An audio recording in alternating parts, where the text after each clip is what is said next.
Hora da entrevista do dia com a Denise Campos de Toledo. E vamos falar agora sobre os direitos humanos e a pandemia. Eu converso com a Maria Laura Canineu, que é diretora da Human Rights Watch no Brasil. É uma organização não governamental de direitos humanos. Maria Laura, boa noite. Boa noite, Denise.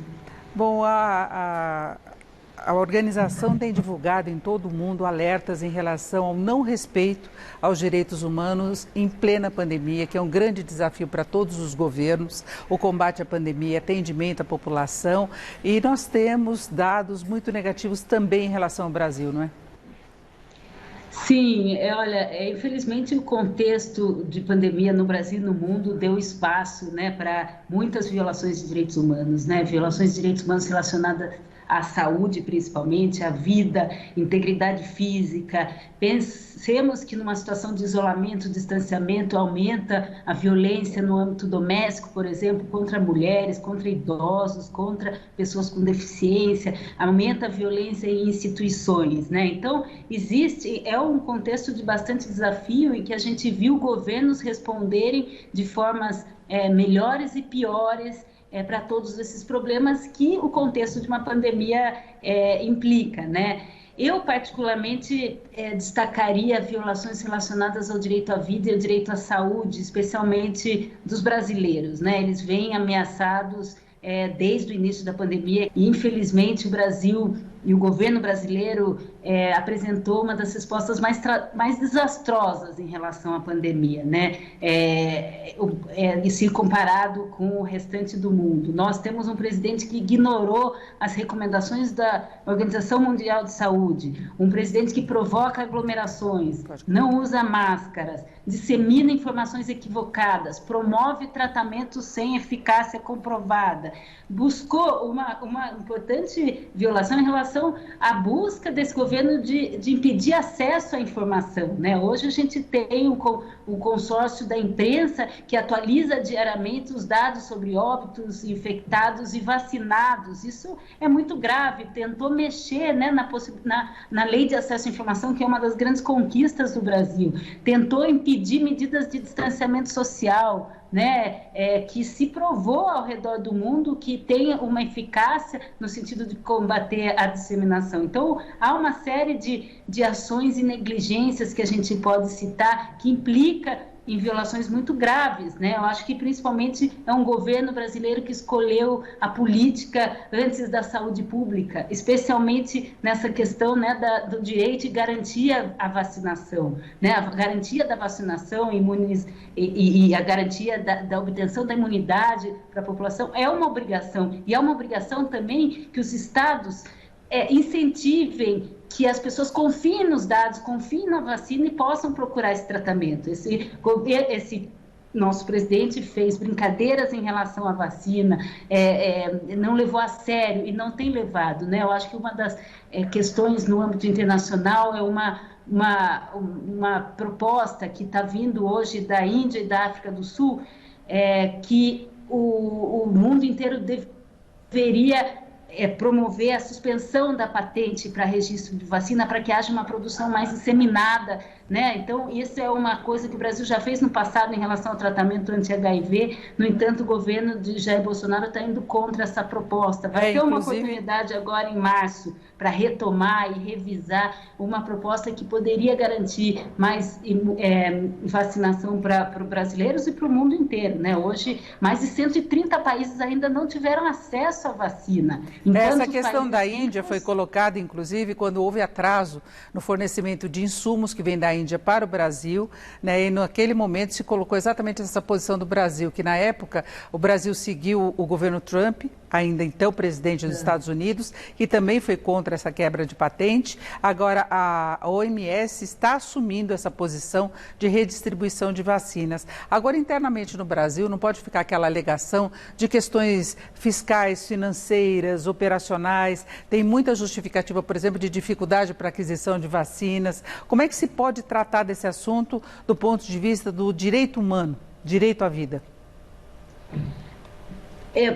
De cima, né, a gente espera que um governante que estabeleça políticas públicas que contribuam, né, para a disseminação de informações corretas, para que a população tenha confiança de que a gente está indo no caminho certo, de que procure, né, obviamente, observar a linha de prioridades em relação a idosos, pessoas com comorbidades, profissionais de saúde e populações mais vulneráveis, como, por exemplo, população indígena, quilombola. Mas nesse país, Denise, foi preciso que o Congresso e o Supremo Tribunal Federal exigisse do Estado brasileiro, do Executivo, uma ação específica para atender a população indígena, por exemplo, uma ação específica para atender a população quilombola, por exemplo. Então, o que a gente esperaria de qualquer governante é que essas políticas fossem automáticas. Não é um contexto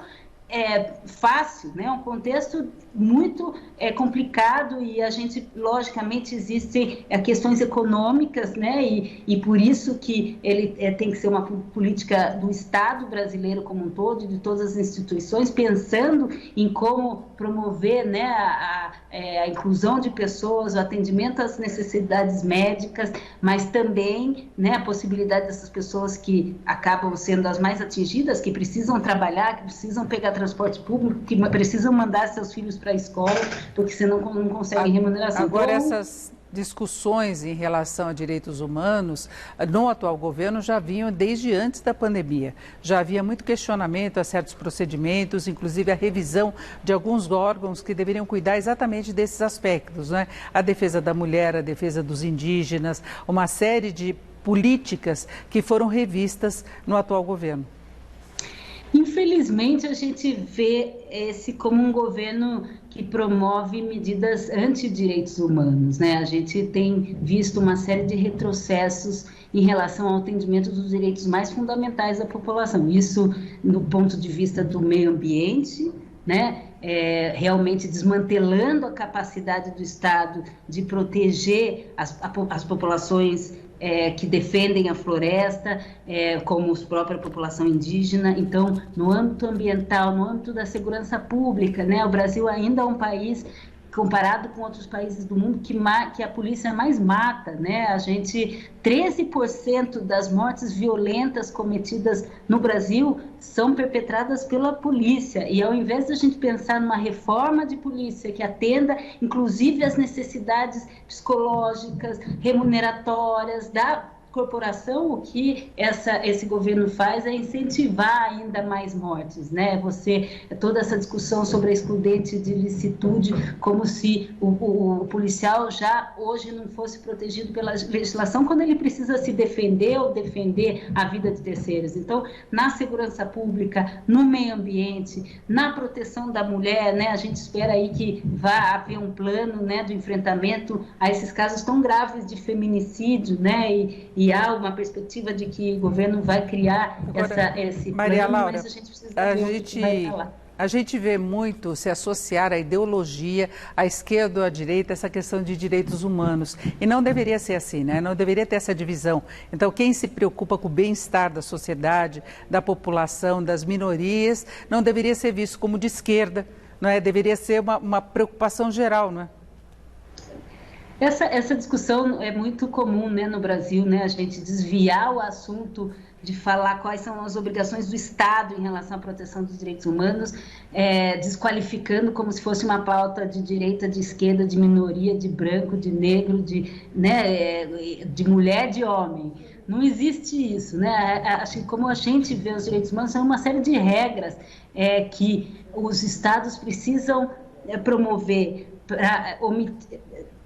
promovendo políticas para que se preserve algo que é fundamental, que é a dignidade da pessoa humana. Quando a gente pensa em direitos humanos, a gente deveria pensar imediatamente o que é necessário para preservar o mínimo de dignidade na vida das pessoas. E isso envolve você colocar o sapato do outro, você ter empatia, mas você envolve exigir que o mínimo seja concedido, né? O apoio emergencial, o auxílio financeiro emergencial a tantas famílias é uma questão de direitos humanos, é uma questão de sobrevivência porque afeta a dignidade.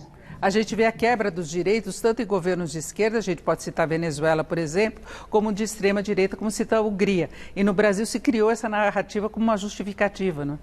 Exato, e nós temos, como Human Rights Watch, a gente é uma organização internacional que cobre cotidianamente os direitos humanos em mais de 90 países, e 90 países com estruturas políticas partidárias diferentes. Como você disse, aqui temos, né, ao lado um país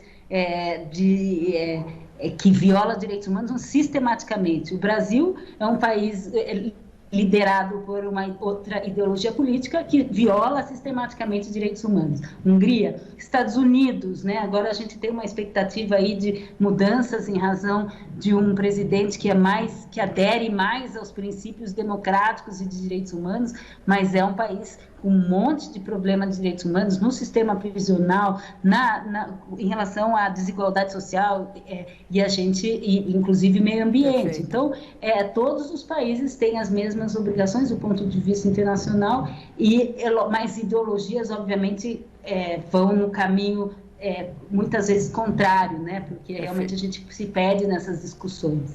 É isso, eu conversei aqui com a Maria Laura Caneu, que é diretora da Human Rights Watch no Brasil. Muito obrigada, Maria Laura, pela sua participação. Uma boa noite. Obrigada, boa noite para vocês.